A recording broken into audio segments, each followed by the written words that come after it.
Hello everyone. तो आज का हमारा सेकंड पार्ट है ये सेट थ्योरी का, है ना। जैसा कि मैं आप लोगों से पहले कह चुका हूँ, हमारे वीडियोस का ये मुख्य उद्देश्य है कि क्लास 12th में जो बच्चे आए हैं उनका बेसिक्स जो भी है 11th का, वो 12th के पर्सपेक्टिव से कितना इम्पोर्टेंट है वो हमें चीज़ें समझनी है। हमें चीज़ें डिटेल में नहीं पढ़नी है, हमें चीज़ें 1 बाई 1 सीखनी है ना। कुछ ही टॉपिक्स हैं जो क्लास 12th के पर्सपेक्टिव से इम्पोर्टेंट है, वो हमें सीखना है। इसी में हमारा पहला टॉपिक चल रहा था सेट। उसका कल हमने फर्स्ट पार्ट में सेट, रिप्रेजेंट ऑफ सेट और टाइप्स ऑफ सेट में चीज़ें पढ़ ली थी। अब आगे हमें पढ़ना है यूनियन क्या होता है, इंटरसेक्शन क्या होता है, वेन डायग्राम क्या होता है, इंटरवल्स क्या, difference of set, complement and De Morgan law. तो चलिए आज हम इसके आगे चलते हैं।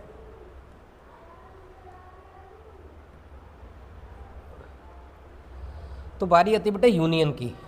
मैं आपको यहाँ पर यूनियन एंड इंटरसेक्शन दोनों ही एक साथ समझा दे रहा, क्योंकि दोनों का अगर आप एक साथ समझ लेंगे तो आपके लिए भी समझना ज़्यादा अच्छा होगा।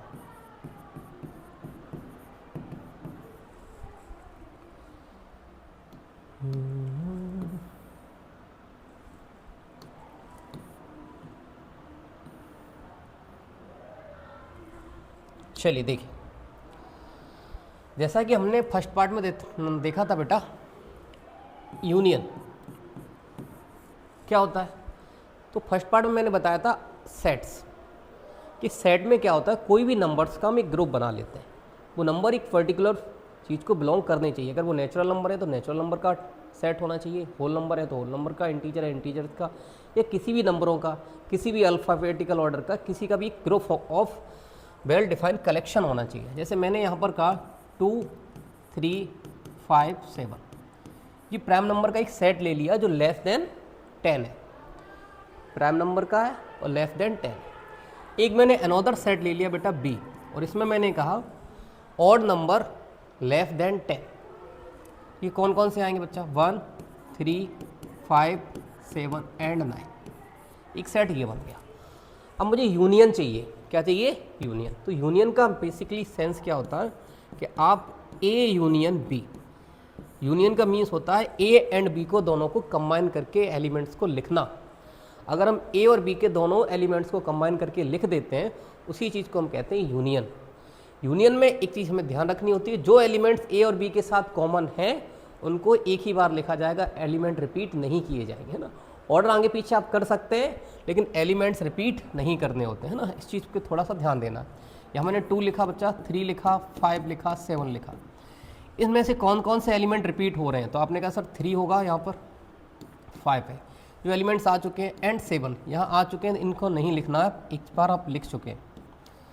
अब आया आपके पास 9, तो आपने इजीली 9 लिख दिया। तो ये हो गया बच्चा हमारा ए यूनियन बी। तो यूनियन का सिंपल सा मीनिंग आप ये निकालेंगे कि ए और बी के वो एलिमेंट्स जो कॉमन है उनको एक बार लिखना है, बाकी के सारे एलिमेंट्स, सॉरी यहाँ बन तो रह ही गया, ओह सॉरी सॉरी सॉरी, आपका यहाँ एक एलिमेंट बचा है, यहाँ आपका बन तो रह ही गया। तो 1 एंड 9 इसका, 3, 5, 7 यहाँ आ चुके थे, तो आप एक ही बार इनको लिखेंगे। ठीक है, चलिए अब बारी आती है इंटरसेक्शन की।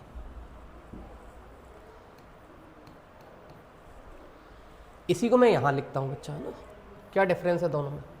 2, 3, 5, 7 एक सेट, ये अनदर सेट है हमारा बी, इसमें लिखते हैं 1, 3, 5, 7, 9। इंटरसेक्शन क्या कहता है?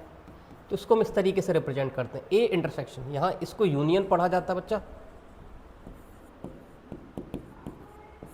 यूनियन ऑफ सेट, और इसको यहाँ पर इंटरसेक्शन पढ़ा जाएगा।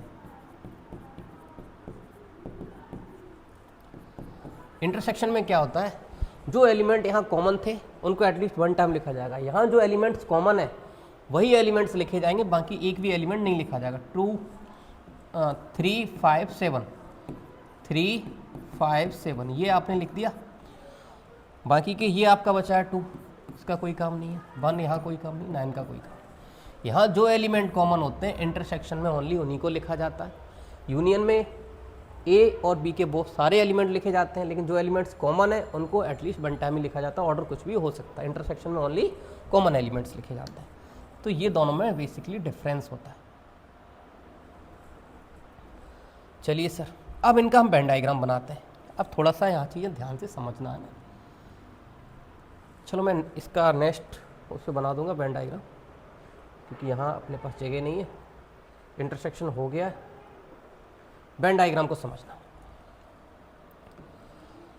वेन डायग्राम के लिए आपको चीज़ें थोड़ा सा ध्यान से समझ।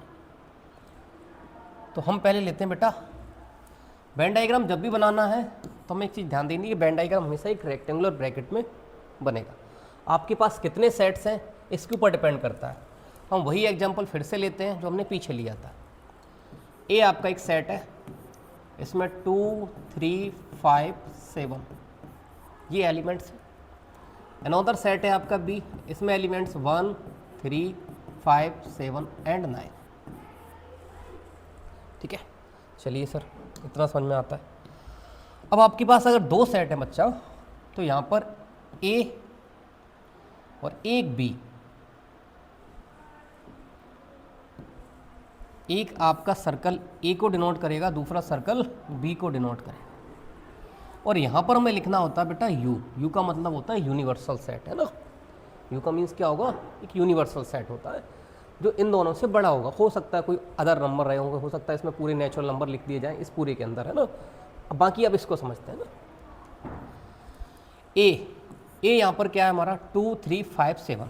अब हमें ध्यान से देखना है कि 3 यहाँ भी 3 है, यहाँ 5 है, यहाँ भी 5 है, यहाँ 7 है, यहाँ भी। ये कौन सा पार्ट है जो ए और बी में कॉमन है। तो जो कॉमन एलिमेंट होते हैं बेटा 3 5 7, इनको हम इसकी बाउंड्री पे लिखते हैं जो दोनों में कॉमन वाला पार्ट है। तो ये 3 5 7 ये लिखा जाए। अब आपके पास क्या बचा हुआ है, ए के पास क्या बचा है, ए के पास ओनली बचा हुआ 2, तो ये 2 इस पार्ट में लिखा जाए।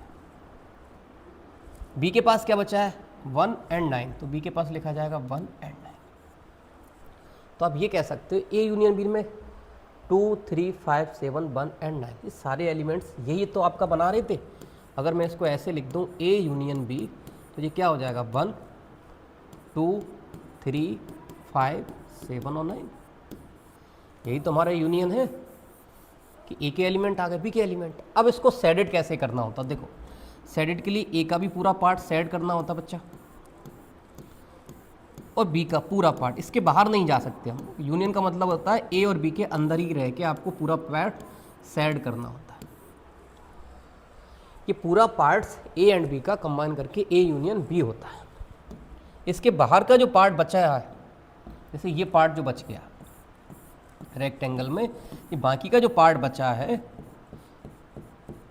इधर वाला पार्ट, ये क्या कहलाएगा, कोई बताएगा।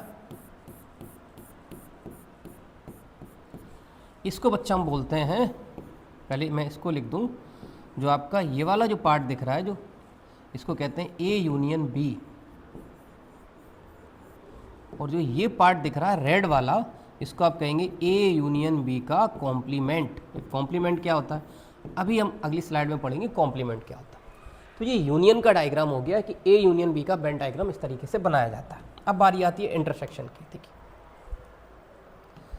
इंटरसेक्शन में कैसे होता है सर,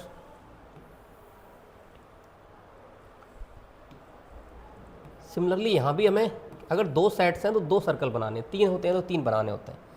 ठीक है, अगर मैं यही एग्जांपल यहाँ लूँ तो मैं इसको क्या लिखूँगा, ए इंटरसेक्शन बी। इंटरसेक्शन मैंने अभी क्या बताया था आप लोगों को, इसमें कॉमन लिखा जाएगा 3 5 7, यहाँ भी है 3 5 7, तो यहाँ मैंने लिखा बेटा 3 5 7, ये हो गया हमारा इंटरसेक्शन। चलिए यहाँ इसी की तरह जैसे यहाँ लिखा था यू यूनिवर्सल सेट, यहाँ भी लिखा जाएगा बेटा यू यूनिवर्सल सेट, है ना। वो सिर्फ शो करने के लिए रहता है, आप इसको करिए या ना करिए कोई गलत नहीं करता आपका। हाँ 3 5 7 ये कॉमन एलिमेंट्स हैं, आपने यहाँ लिख दिए जैसे वहाँ लिखे थे। बाकी का कौन सा पार्ट है, ये वाला बचा है जैसे यहाँ था। इसमें ये वाले पार्ट्स में एलिमेंट नहीं लिखने, इंटरसेक्शन में जो कॉमन वाला जो यहाँ आया है सिर्फ उसी को सेट करते हैं। जैसे इसमें ए यूनियन बी में ए का पूरा पार्ट था, बी का ही पूरा पार्ट। अब ये कह सकते थे ए यूनियन बी का सबसेट है, बी भी ए यूनियन बी का सबसेट है। तो यूनियन में आपने पूरा दोनों सर्कल को सेडेड किया है, इसमें सिर्फ आप जो कॉमन वाला पार्ट है इसको सेड करेंगे।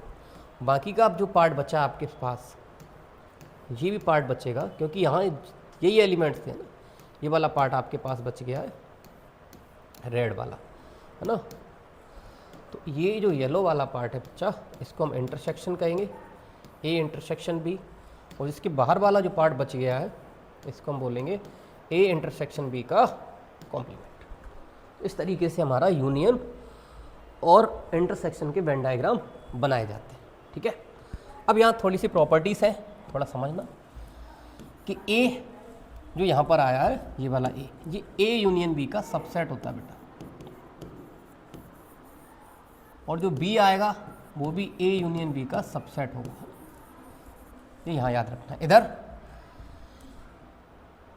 इंटरसेक्शन में क्या है, ये आपका ए है, ये बी है, intersection A intersection B subset होता है ए का, और ए इंटरसेक्शन बी सबसेट होता है बी का। कभी कभी ये इक्वल भी होता है ना, इक्वल भी आप लगा सकते हैं, क्योंकि सारे एलिमेंट अगर कॉमन मिल जाए तो इक्वल भी आ जाता है। वैसे यहाँ भी आप इक्वल भी साइन लगा सकते हैं कि ए यूनियन बी बी के इक्वल है, पूरे एलिमेंट एक साथ अगर मिल जाते हैं, ठीक है। चलिए आगे बढ़ते हैं। Difference of set, difference of set क्या होता है बेटा, लेट सपोज एक मैंने एलिमेंट्स 1 1 3 5 7 इन एलिमेंट्स का एक ग्रुप ले लिया, एक मैंने लिया बी, इसमें लिख दिया फिर से वही 2 3 5 7 एंड 9। और ये डिफरेंस करना है, डिफरेंस का मीन्स ये होता है कि ए में से बी को माइनस कर दो या बी में से ए को माइनस कर दो, डिफरेंस में ही तो होता है। तो ए माइनस बी जैसे हम डिफरेंस निकालते हैं छोटी क्लास में, वैसे यहाँ भी सेट्स में डिफरेंस निकलता है बेटा। अब ये कैसे निकलना, ध्यान से सुनना। ए के एलिमेंट्स को ध्यान से देखो, बी के एलिमेंट्स को ध्यान से देखो, क्योंकि ए से बी माइनस करना है, मतलब ए के एलिमेंट्स में से बी के एलिमेंट्स को हटाना, और बी के वो कौन से एलिमेंट्स हैं जो ए में भी हैं। तो आपने कहा सर यहाँ 3 है, यहाँ भी 3 है, तो अब जब हम लिखेंगे, अब 3 को नहीं लिखेंगे, हमारे पास इसका बचा 1। आगे देखो सर यहाँ 5 है, यहाँ भी 5 है, तो अब इसमें 5 नहीं लिखा जाएगा। यहाँ 7 है, यहाँ भी 7 है, तो अब आप कह सकते हो कि ए माइनस में से बी करने पर, ए में से बी माइनस करने पर ए का कौन सा पार्ट बचा है, तो ओनली 1। जस्ट इसका अपोजिट सोच के देखो, अगर मैं इसको यहाँ पर बोलूँ कि मैं b माइनस ए कर दूँ बच्चा, अब क्या बचे, तो आप समझना, अब इसका जस्ट रिवर्स हो जाएगा।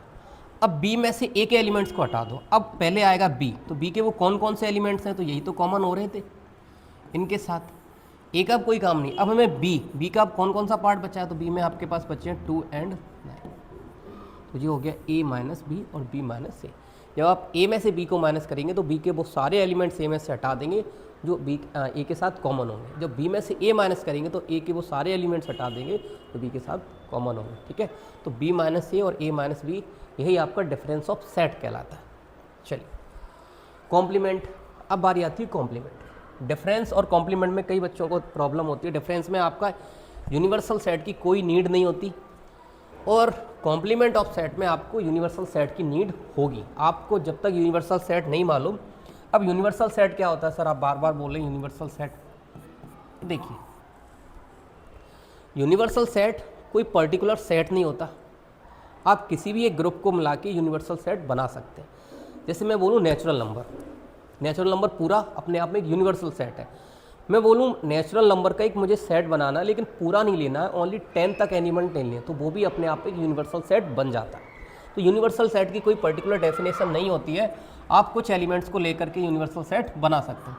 तो मैंने लेट सपोज यहाँ 1 2 3 नेचुरल नंबर 10 तक लेके एक यूनिवर्सल सेट बना दिया, ठीक है, ये हमारा यूनिवर्सल सेट हो गया। अब मुझे एक सेट लेना ए।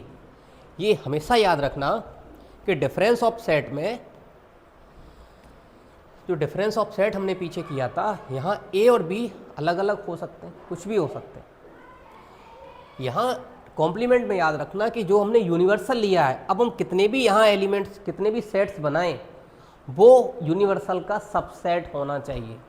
सबसेट क्या होता है, सबसेट या पार्ट ऑफ सेट। तो जो भी इनके सबसेट जितने भी बन सकते हैं, वो सारे एलिमेंट्स इन्हीं से। अब ऐसा नहीं है कि मैं ए सेट लूँ और उसमें मैं लिख दूँ 11 12 13, तो कॉम्प्लीमेंट पॉसिबल नहीं है। तो ये डिफरेंस हो सकता है लेकिन कॉम्प्लीमेंट नहीं होगा। तो कॉम्प्लीमेंट में ज़रूरी है कि आपको जो भी यहाँ सेट बनाए वो इसी का सबसेट होगा। ठीक है, चलिए तो मैंने एक सेट बनाया प्राइम नंबर का 2 3 5 7, ये लेस देन 10 हो गए। अब मुझे चाहिए ए का कॉम्प्लीमेंट, इसको कॉम्प्लीमेंट से रिप्रेजेंट करते हैं बच्चन। ए कॉम्प्लीमेंट कैसे आता है, तो यूनिवर्सल में से ए को माइनस करके निकालते हैं। यूनिवर्सल 1 से लेकर के 10 तक है, इन एलिमेंट को हटा दो। 2 3 5 7 को अगर हम निकाल देंगे तो क्या बचेगा, 1 4 5 आया, 6 7 आया, 8 आएगा, 9 आएगा और 10 आएगा। तो ये बच्चा कहलाता है आपका ए का कॉम्प्लीमेंट। तो यूनिवर्सल में से जब हम ए के एलिमेंट को या बी के एलिमेंट को जब माइनस करते हैं तो उसी का कॉम्प्लीमेंट निकल आता है। एक और निकालिए, चलिए एक है आपके पास बी। बी अगर मैंने आपसे कहा कि 2 4 6 8 और 10 है और मुझे बी का कॉम्प्लीमेंट चाहिए ना, देखो इसमें आ रहे हैं सारे एलिमेंट से सबसेट है, तो बी कॉम्प्लीमेंट यूनिवर्सल में से बी को माइनस कर दो, क्या क्या आएगा बच्चा, इनको इसमें से निकाल दो। तो 2 4 6 8 10 को इसमें से निकालेंगे, क्या बचेगा, 1 3 5 7 एंड 9। तो ये आपका बी का कॉम्प्लीमेंट कहलाएगा। क्लियर है इतनी चीज़, चलिए आगे बढ़ते हैं। अब इसके कुछ इंपॉर्टेंट पॉइंट्स हैं, इनको थोड़ा ध्यान से समझना या नोट करके लिख भी लेना। पहला कि अगर किसी भी कॉम्प्लीमेंट का अगर हम कॉम्प्लीमेंट करते हैं तो ए के ही इक्वल आता है। किसी भी ए कॉम्प्लीमेंट का अगेन कॉम्प्लीमेंट करते हैं तो ए के इक्वल आता है। दूसरा पॉइंट कि अगर ए कॉम्प्लीमेंट का यूनियन ए के साथ निकाला जाए, ए और ए कॉम्प्लीमेंट को अगर हम जोड़ दें, इसको और इसको जोड़ दें, तो हमें फिर से क्या मिल जाएगा, यूनिवर्सल सेट मिल जाएगा। तीसरा पॉइंट, ए कॉम्प्लीमेंट का इंटरसेक्शन ए के साथ कर दें तो क्या आता है, 5। यहाँ देखोगे ए के एलिमेंट्स ये लिखें बेटा, ये ए कॉम्प्लीमेंट्स के लिखें, दोनों में कुछ कॉमन है नहीं है, तो कॉमन क्या आएगा आपका, 5 आएगा। चौथा पॉइंट कि सर अगर 5 का ही कॉम्प्लीमेंट कर दें तो वो यूनिवर्सल सेट आता है, 5 का कॉम्प्लीमेंट यूनिवर्सल सेट। पांचवा पॉइंट, यूनिवर्सल का कॉम्प्लीमेंट क्या आता है बच्चा, 5 आता है। तो ये होता है कॉम्प्लीमेंट के रूल्स, है ना, इनको हमें याद रखना। चलिए लास्ट हमारा है डी मॉर्गन्स लॉ। एक मैथमेटिशियन थे डी मॉर्गन, इन्होंने 2 प्रॉपर्टीज़ दी, उन प्रॉपर्टीज़ को समझना, उनके डायग्राम को हमें समझना, क्योंकि इनका यूज हमें 12th में प्रोबेबिलिटी में भी पढ़ने वाला है और 11th में जो हमारी चीज़ें बनी है इनसे कैसे बनी है। देखो अभी मैंने, अगर आप याद रखें तो थोड़ी देर पहले हमने बताया था कि यूनियन और इंटरसेक्शन के डायग्राम कैसे बनते हैं, तो पहले हम उनको फिर से एक बार बनाते हैं ना।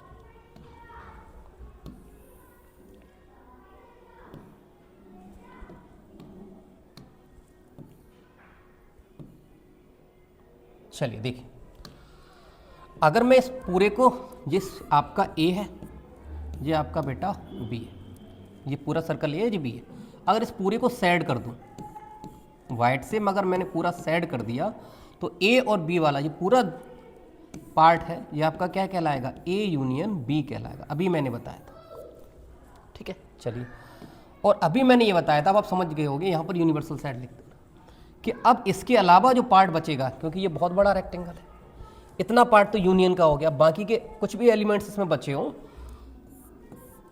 अब ये पार्ट जो बचेगा इसमें, ये क्या कहलाएगा, अभी कुछ देर पहले मैंने आपको यही चीज़ समझाई थी, ये पार्ट क्या कहलाएगा बच्चा, तो ये पार्ट मैंने बताया था, ये आपका कहलाएगा ए यूनियन बी का कॉम्प्लीमेंट। अब समझ गए होंगे कैसे निकालना, यूनिवर्सल में से अगर हम ए यूनियन बी को माइनस कर दें, पूरा यूनिवर्सल है उसमें से ए यूनियन बी को निकाल दें, तो आपके पास क्या बचेगा, ए यूनियन बी का कॉम्प्लीमेंट, ब्रैकेट के बाहर लिखा। जैसे अभी जस्ट बताया था कि यूनिवर्सल में से ए को माइनस करेंगे तो ए का कॉम्प्लीमेंट, वैसे ही अगर यूनिवर्सल में से ए यूनियन बी को माइनस करेंगे तो ए यूनियन बी का कॉम्प्लीमेंट बचता है, ठीक है। चलिए दूसरी चीज़, इंटरसेक्शन का ये वाला पार्ट होता है, इसको हम इंटरसेक्शन कहते हैं, ए इंटरसेक्शन बी बोलते हैं, ठीक है। अब इसके बाहर का जो पार्ट है, ये वाला जो पार्ट है बेटा, ये वाला पार्ट क्या कहलाएगा सर, तो अभी अब आप लोग बताएं, अगर मैं यूनिवर्सल में से ए इंटरसेक्शन बी को अगर माइनस कर दूं, जैसे यूनिवर्सल में से ए यूनियन बी को माइनस किया था तो ए यूनियन बी का कॉम्प्लीमेंट बचा था, वैसे ही सोच के देखो, अगर यूनिवर्सल में से ए इंटरसेक्शन बी को माइनस कर दें तो आप ये नहीं कहेंगे सर कि ए इंटरसेक्शन बी का कॉम्प्लीमेंट बचेगा, बचेगा ही नहीं बचेगा। तो ये वाला जो पार्ट होगा वही कहलाएगा ए इंटरसेक्शन बी का कॉम्प्लीमेंट। डी मॉर्गन लॉ ने यहीं से कुछ प्रॉपर्टी निकाली। उन्होंने कहा कि ए यूनियन बी का कॉम्प्लीमेंट या तो आप इस तरीके से निकालो, ये हमेशा इक्वल होगा बेटा A complement intersection B complement. ये हम दोनों का अलग अलग कॉम्प्लीमेंट निकाल के इंटरसेक्शन निकालें कि या तो हम इसको ए यूनियन बी कहें या फिर हम इसको ऐसे भी कह सकते हैं A intersection A complement intersection B complement. ये डी मॉर्गन का आपका पहला रूल था, इसको डी मॉर्गन लॉ फर्स्ट कहते हैं। ठीक है, ऐसा ही इसमें कि सर ए इंटरसेक्शन बी का कॉम्प्लीमेंट है, इसको हम ऐसे भी लिख सकते हैं बच्चा ए का कॉम्प्लीमेंट यूनियन बी का कॉम्प्लीमेंट। ये इनका दूसरा रूल है।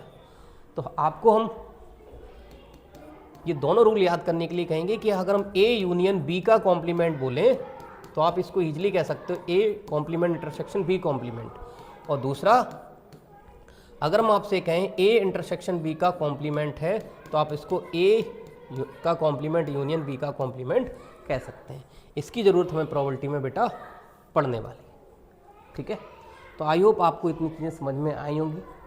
धीरे धीरे हमें सीखना है, कोई जल्दबाजी नहीं है, अपने पास भी टाइम है, आसानी से हम चीज़ें आपको सिखा देंगे। बशर्ते आपको सीक्वेंस वाइज चीज़ें देखनी है। आप पहला पार्ट देखेंगे, जहाँ पर पहला पार्ट हमने कंप्लीट किया था उसी के आगे ये दूसरा पार्ट है। डी मॉर्गन्स लॉ तक हो गया। इसके बाद के जो पार्ट्स आएंगे उसमें हम रिलेशंस के बारे में पहले आपको बताएंगे, कार्टेशियन प्रोडक्ट क्या होता है, रिलेशन क्या होता है। फिर उसके बाद हम फंक्शन पढ़ेंगे। फंक्शन में ही आता है आपके फंक्शंस के टाइप, और रिलेशन में रिलेशन के टाइप। जो 11th का है उसी में 12th की चीज़ें ऐड ऑन कर देंगे कि रिलेशंस में कैसे हम 12th में कितने टाइप्स होते हैं, ऐसी फंक्शन में फंक्शन 11th में कितना था, फंक्शन की कितना क्लासिफिकेशन था, 12th में कितना है। तो सारी चीज़ें उसी से एक दूसरे से जुड़ जाएंगे। उसके भी हम 2 पार्ट्स लेके आएंगे। ज़्यादा लेंथी वीडियो नहीं है, 15 से 20 मिनट के वीडियो बनाए जाएंगे और आप उनको देखते रहेंगे और चीज़ें जल्दी आपको समझ में आ जाएंगी। ठीक है, तो थैंक यू। देखते रहें, सीखते रहें।